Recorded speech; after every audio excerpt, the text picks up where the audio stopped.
with the leukemias, but can you tell us a little bit more? Okay. When I hear what I heard from that came out through the courts, 1,000 to 9,000 times higher than some certain level. Can you please talk to us about that level, how it's set, and then more importantly, how can benzene affect us? What are we at risk of? Well, the first part of the question is that what does it do to you? Again, it affects that one stem cell that makes any cell line. So you can have neutropenia, you can have low eosinophil counts, you can have low platelet counts, you can have lymphocytes. And remember one thing, and this is important, this is like going to the doctor and having a colonoscopy. I'm sorry to talk to people at my backside here, but I don't know how to do 360 here. You go to the doctor, you have a colonoscopy, and they tell you have a polyp. Well, the polyp isn't colon cancer. They'll take it out and they'll look at it under a microscope and they'll say you have dysplastic changes, and they'll stage them. And then it goes from normal cells to all of these different changes and then to colon cancer. This is in essence like that. There's another super specific test that we're looking into with Berkeley right now, and it's called benzene oxide, and they call it adducts. So what happens is it gets into your system, the liver metabolizes it, it goes to benzene oxide, and it attaches to the hemoglobin molecule. Anybody have diabetes, they'll know about a glycosylated hemoglobin or an A1C. It's the same thing, and we can actually measure your acute exposure. So I thought that was fascinating, and I just learned that about 2 weeks ago. How's it gonna, what can benzene do to us though? Benzene- Leukemia, what else? Absolutely. I mean, the end stage on all of this is cancer, and cancers of the blood. So AML, CLL, multiple myeloma. Then there's other changes called MDS, or myelodysplasia syndromes, big words, and it can wipe your bone marrow out altogether, giving you aplastic anemia, which actually you've had 2 or 3 cases in this community, which I've actually consulted on. Thank you. What are the 3 things that you're looking for in the CBC? Low white count overall, percent lymphocytes, and total platelet count are the 3 parameters that have been looked at in the literature.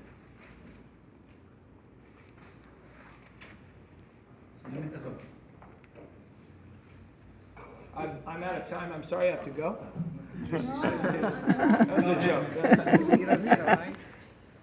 Excuse me. Is there anything that people can do to help strengthen their immune system to kind of help them with in resisting anything, any damaging effects? Well, glutathione is the one thing that's well documented. Glutathione is over-the-counter. The NAC molecule, or NAC, is N-acetylcysteine. That's actually what you want to take, because when you take oral glutathione, your gut chews it up, your liver metabolizes it before you can use it. But glutathione, NAC makes glutathione in your body. So when you get the glutathione, when you get the oxidation reduction reaction, it actually pushes it the other way and can help you in all of the toxins. Dr. Nordella, how often are you recommending that we get blood drawn? Did you say once The design, per year, or? the design right now is set for 6 months, Okay. and we will be looking at you depending upon the results of that test every 3 months and sometime sooner. And one more question. Since during the blowout itself, when the health department sent out directive that pretty much ordered doctors not to do any pathology or clinical tests for exposure, if we get alarming results, how do we approach our doctors? Mm-hmm.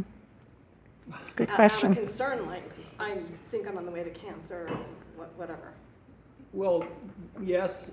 First of all, we can't say that. We can just say factually that you have these changes and you've been exposed initially. The clear thing that has been shown in the literature, not to be exposed anymore. And sometimes they'll reverse. So, unfortunately, I think a lot of physicians are not up to speed on this with their continuing medical education, so they don't know. So when you go in, that's why they put you off, or they don't know, and then you need to go, to specialist to specialist. Thank you. I apologize for my tardiness. Doctor, thank you for being here.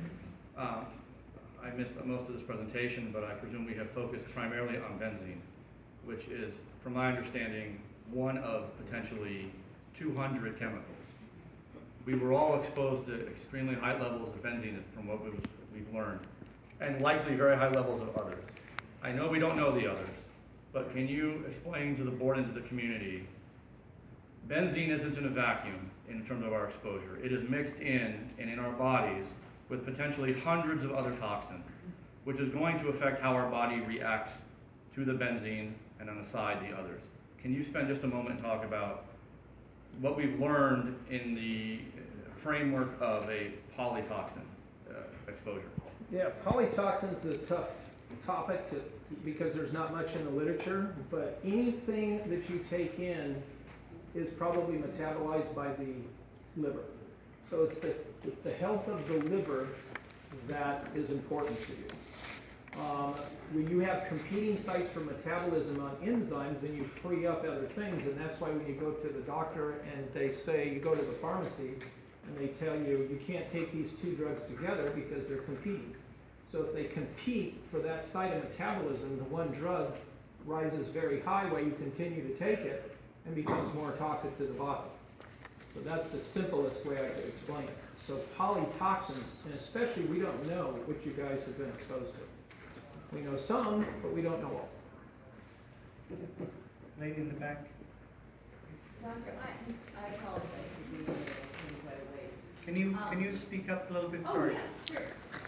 My question is in regards to benzene, because I've had several surgeries, and I'm not saying I am a candidate, but I'm really across the because I lived out here, and I did a lot of marathons. Can it cause coagulation of the blood? Coagulation of the blood? Yes. Not that I'm aware of. Excuse me, Any what other is questions? coagulation of the blood? I'm sorry? What is the coagulation? It's to clot. To clot. To clot the blood? Yeah. That's what she asked me. Randy? Sorry. So you said $7 per person, that's individuals are paying it, or are you trying to reach out to organizations to cover those who are poor? I have not myself, but that's always welcome, I'm sure. But I think for $7, it's like a big Starbucks. Maybe we could. Well, you're talking about Kick it. some people doing it over and over and over again. So- Right, but you're doing 6 months, so that's $14 a year. So 2 Starbucks?